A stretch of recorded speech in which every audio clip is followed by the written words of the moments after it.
ಆತ್ಮೀಯ ವೀಕ್ಷಕರೇ, Royson creations YouTube ಚಾನಲ್ಗೆ ನಿಮಗೆ ಸ್ವಾಗತ.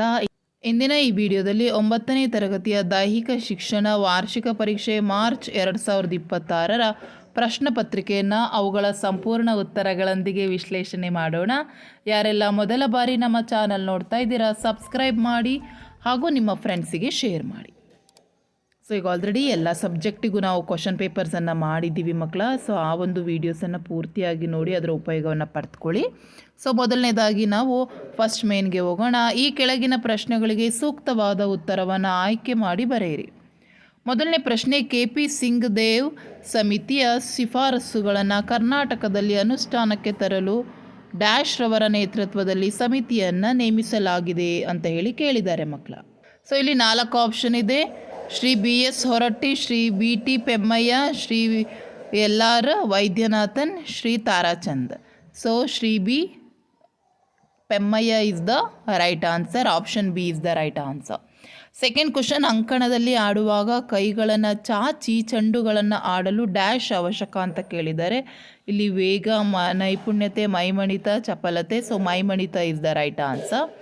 ನೆಕ್ಸ್ಟ್, ಸಾಮಾನ್ಯವಾಗಿ ಡ್ಯಾಶ್ ನಿಲುವು ಬಾಸ್ಕೆಟ್ಬಾಲ್ ಆಟಗಾರರಿಗೆ ಅವಶ್ಯಕವಾಗಿರ್ತದೆ.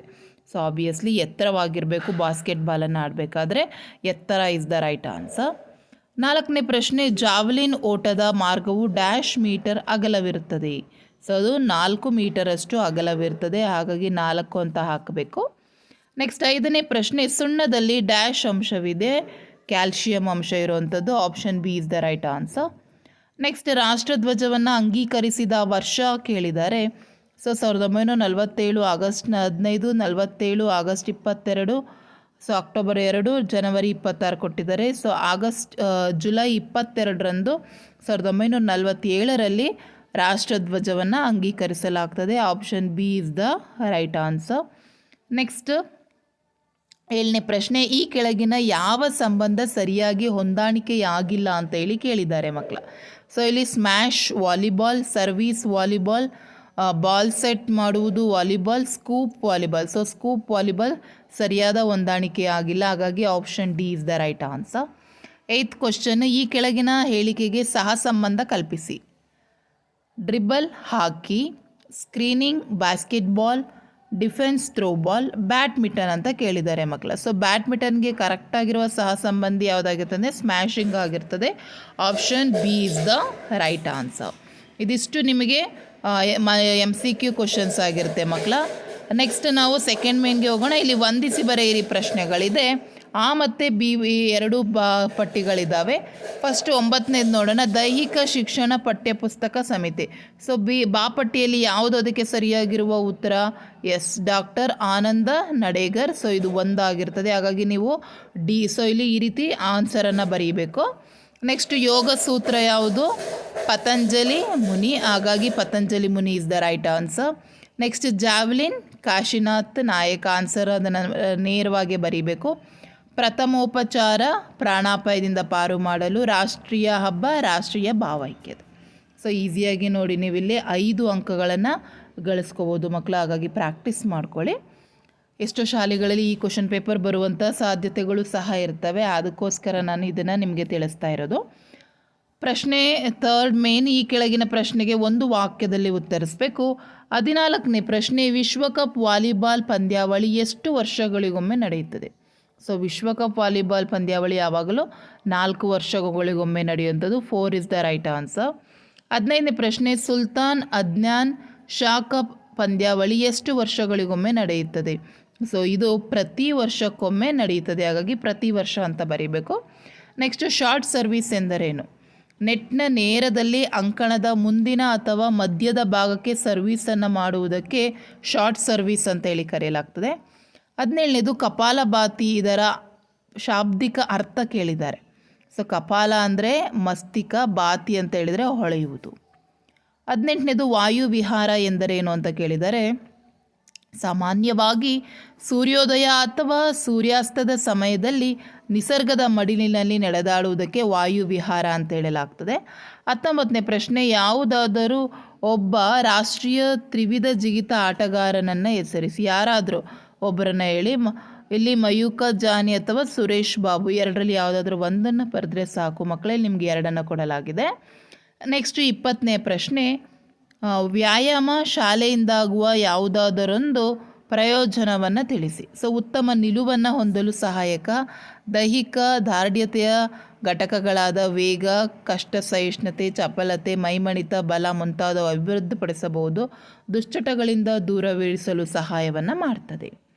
ನೆಕ್ಸ್ಟ್ 21ನೇ ಪ್ರಶ್ನೆ, ರಾಷ್ಟ್ರೀಯ ಭಾವೈಕ್ಯತೆ ಬೆಳೆಸುವ ಯಾವುದಾದರೂ ಒಂದು ಕಾರ್ಯಕ್ರಮವನ್ನು ಬರೆಯಿರಿ. ಸೊ ರಾಷ್ಟ್ರೀಯ ಭಾವೈಕ್ಯತಾ ಕಾರ್ಯಕ್ರಮಗಳನ್ನು ನಮ್ಮ ಶಾಲೆಯಲ್ಲಿ ಎಲ್ಲ ರೀತಿ ಆಚರಿಸುತ್ತೇವೆ. ರಾಷ್ಟ್ರೀಯ ಹಬ್ಬಗಳನ್ನು ಮತ್ತು ಅವುಗಳ ಆಚರಣೆಗಳಲ್ಲಿ ಎಲ್ಲ ವಿದ್ಯಾರ್ಥಿಗಳು ಸೇರಿ ಅರ್ಥಪೂರ್ಣವಾಗಿ ಆಚರಿಸುತ್ತೇವೆ. ರಾಷ್ಟ್ರಾಭಿಮಾನ ಮೂಡಿಸುವ ವಿಶಿಷ್ಟ ಸಮಾರಂಭಗಳನ್ನು ಮಾಡಲಾಗ್ತದೆ. ವಿವಿಧ ಸಂಸ್ಕೃತಿಯನ್ನು ಬಿಂಬಿಸುವ ಮೇಳಗಳು ಇರ್ತವೆ.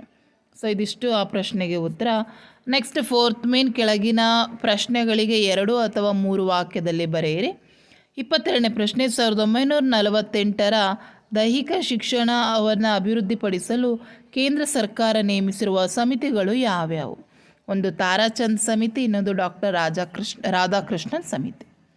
ನೆಕ್ಸ್ಟ್ 23ನೇ ಪ್ರಶ್ನೆ, ಹ್ಯಾಂಡ್ಬಾಲ್ ಕ್ರೀಡೆಯ ತಂತ್ರಗಳು ಯಾವ್ಯಾವು? ಒಂದು ಆಕ್ರಮಣ ತಂತ್ರ, ಇನ್ನೊಂದು ರಕ್ಷಣಾತ್ಮಕ ತಂತ್ರ. 24ನೇದು, ಬಾಸ್ಕೆಟ್ಬಾಲ್ ಆಟದ ಆಕ್ರಮಣ ತಂತ್ರಗಳು ಯಾವ್ಯಾವು? Screening, post play, fast break. Next, ತ್ರಿವಿಧ ಜಿಗಿತದ ಹಲಗೆಯ ರಚನೆಯ ಬಗ್ಗೆ ಬರೆಯಿರಿ.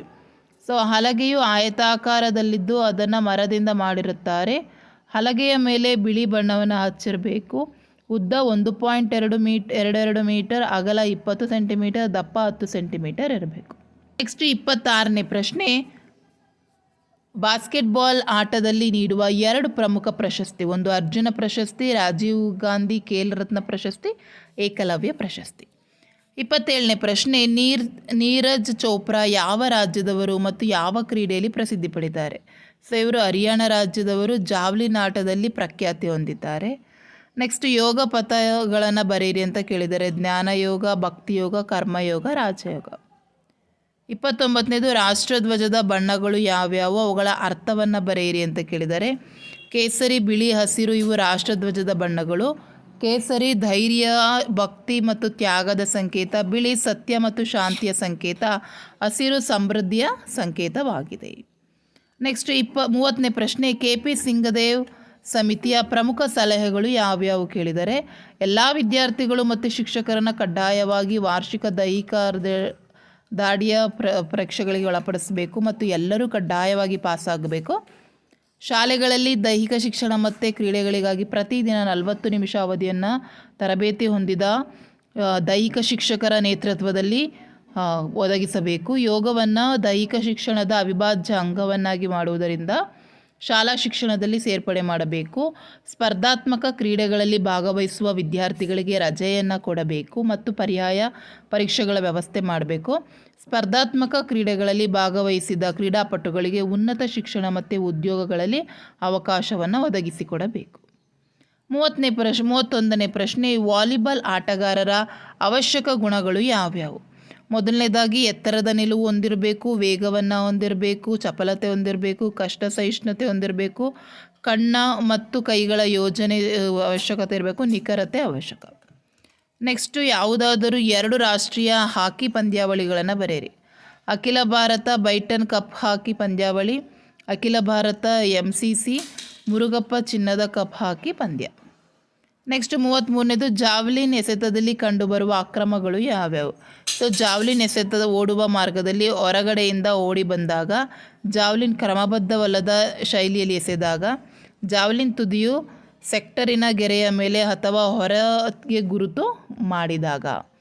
ನೆಕ್ಸ್ಟು, ಓಡುವ ಮಾರ್ಗ ಮತ್ತು ವೃತ್ತ ಪರಿಧಿಯ ಗೆರೆಗಳನ್ನು ದೇಹದ ಯಾವುದೇ ಭಾಗದಿಂದ ಎಸೆಯಲು ಪ್ರಾರಂಭಿಸಿದ ಮೇಲೆ ಮುಟ್ಟಿದರೆ, ಜಾವ್ಲಿನ್ ಎಸೆದ ನಂತರ ಉಪಕರಣ ನೆಲಕ್ಕೆ ತಾಗುವ ಮುಂಚೆ ಮಾಡುವ ಮಾರ್ಗವನ್ನು ಬಿಟ್ಟಾಗ.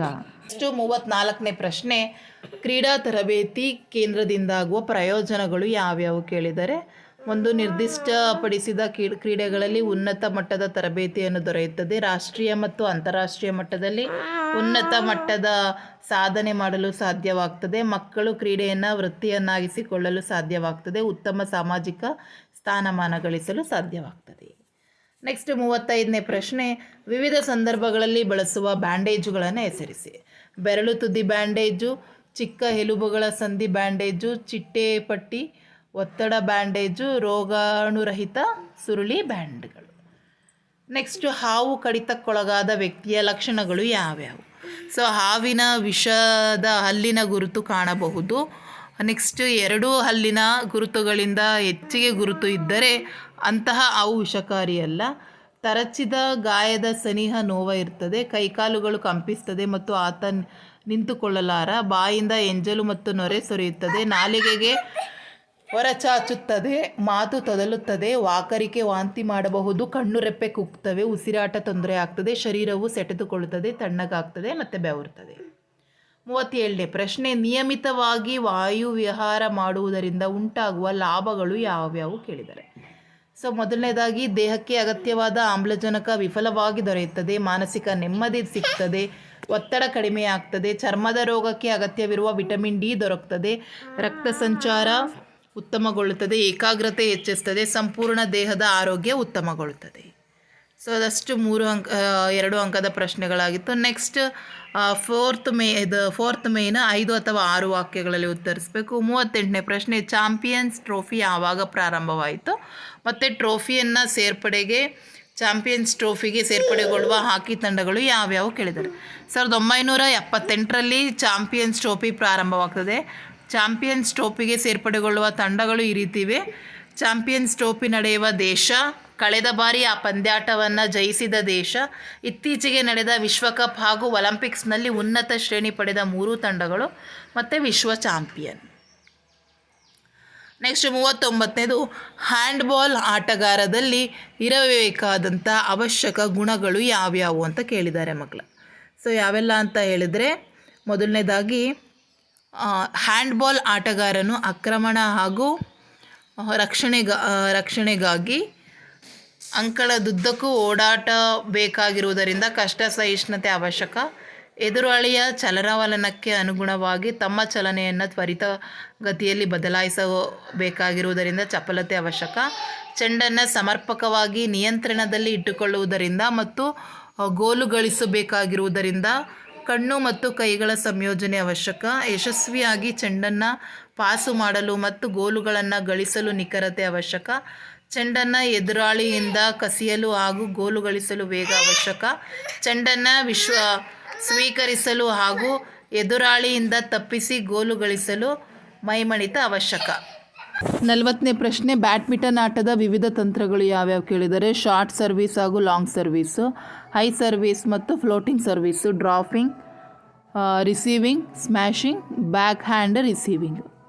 ನೆಕ್ಸ್ಟ್ 41ನೇ ಪ್ರಶ್ನೆ, ಪ್ರತಿದಿನ ಯೋಗಾಭ್ಯಾಸ ಮಾಡುವುದರಿಂದ ನಮಗಾಗುವ ಲಾಭಗಳು ಯಾವ್ಯಾವು ಕೇಳಿದರೆ. ಮನಸ್ಸು ಪ್ರಶಾಂತವಾಗಿರ್ತದೆ, ಏಕಾಗ್ರತೆ ಹೆಚ್ಚುತ್ತದೆ, ದೇಹವನ್ನು ಸಂಪೂರ್ಣವಾಗಿ ಆರೋಗ್ಯವಾಗಿರುತ್ತದೆ, ಮಾನಸಿಕ ದೃಢತೆ ಮತ್ತು ಸಂಕಲ್ಪ ಹೆಚ್ಚಿಸಲು ವೃದ್ಧಿಸುತ್ತದೆ, ಮೆದುಳಿನ ಕಾರ್ಯಕ್ಷಮತೆಯನ್ನು ಹೆಚ್ಚಿಸುತ್ತದೆ, ಮಾಂಸಖಂಡಗಳನ್ನು ಬಲಗೊಳಿಸಿ ದೇಹದ ಎಲ್ಲ ಅಂಗಾಂಗಗಳನ್ನು ಬಲಿಷ್ಠಗೊಳಿಸುತ್ತದೆ, ಪ್ರಾಣಾಯಾಮದಿಂದ ನಾಡಿಗಳು ಶುದ್ಧಗೊಂಡು ಮಾನಸಿಕ ಸ್ಥಿರತೆ ಹೆಚ್ಚಿಸುತ್ತದೆ.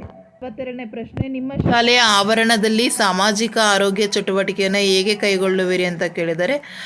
ಕಂಡಲ್ಲಿ ಉಗುಳುವುದು, ಸೀನುವುದು, ಬಹಿರ್ದೆಸೆಗೆ ಹೋಗುವುದನ್ನು ನಿಲ್ಲಿಸಬೇಕು, ಸಾರ್ವಜನಿಕ ಮೂತ್ರಾಲಯ ಶೌಚಾಲಯಗಳ ಸ್ವಚ್ಛತೆ ಕಾಪಾಡಬೇಕು, ಉದ್ಯಮಗಳಿಂದ ಅಥವಾ ವಾಹನಗಳಿಂದ ನೀರು, ಶಬ್ದ, ಹವೆ ಮಲಿನವಾಗದಂತೆ ನೋಡುವುದು, ಉಪಯೋಗಕ್ಕೆ ಬಾರದ ಹೊಲಸು ಪದಾರ್ಥಗಳನ್ನು ಕಂಡಲ್ಲಿ ಎಸೆಯಬಾರದು.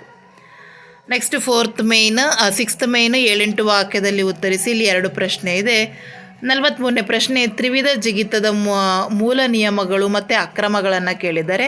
ಸೊ ಮೂಲ ನಿಯಮಗಳಿಗೆ ಬಂದರೆ, ತ್ರಿವಿಧ ಜಿಗಿತದ ಹಾರುವ ಕ್ರಮವಾಗಿರಬೇಕು, ಅಂದರೆ ಹಾಪ್, ಸ್ಟ್ಯಾಂಪ್, ಜಂಪ್. ತ್ರಿವಿಧ ಜಿಗಿತಕ್ಕೆ ಓಡುವ ಮಾರ್ಗವನ್ನು ಬಳಸಬೇಕು, ಟೇಕ್ ಆಫ್ ಗೆರೆಯನ್ನು ತುಳಿಯಬಾರದು, ಜಿಗಿತದ ಗುಂಡಿಯಲ್ಲಿಯೇ ಜಿಗಿಯಬೇಕಾಗ್ತದೆ. ನೆಕ್ಸ್ಟು ಅಕ್ರಮಗಳು ಯಾವಪ್ಪ ಅಂದರೆ, ಜಿಗಿಯುವ ರೀತಿ ಕ್ರಮಬದ್ಧವಾಗಿಲ್ಲದಿದ್ದರೆ ಆ ಜಿಗಿತವು ಅನರ್ಹಗೊಳ್ಳುತ್ತದೆ, ಟೇಕ್ ಆಫ್ ಗೆರೆಯನ್ನು ತುಳಿಯಬಾರದು, ಟೇಕ್ ಆಫ್ ಹಲಗೆಯ ಅಕ್ಕಪಕ್ಕದಿಂದ ಜಿಗಿಯುವಂತಿಲ್ಲ, ಜಿಗಿತದ ಗುಂಡಿಯಲ್ಲಿಯೇ ಜಿಗಿಯಬೇಕು, ಜಿಗಿತದ ನಂತರ ಜಿಗಿತದ ಗುಂಡಿಯಲ್ಲಿಯೇ ಹಿಂದೆ ನಡೆದು ಬರಬಾರದು.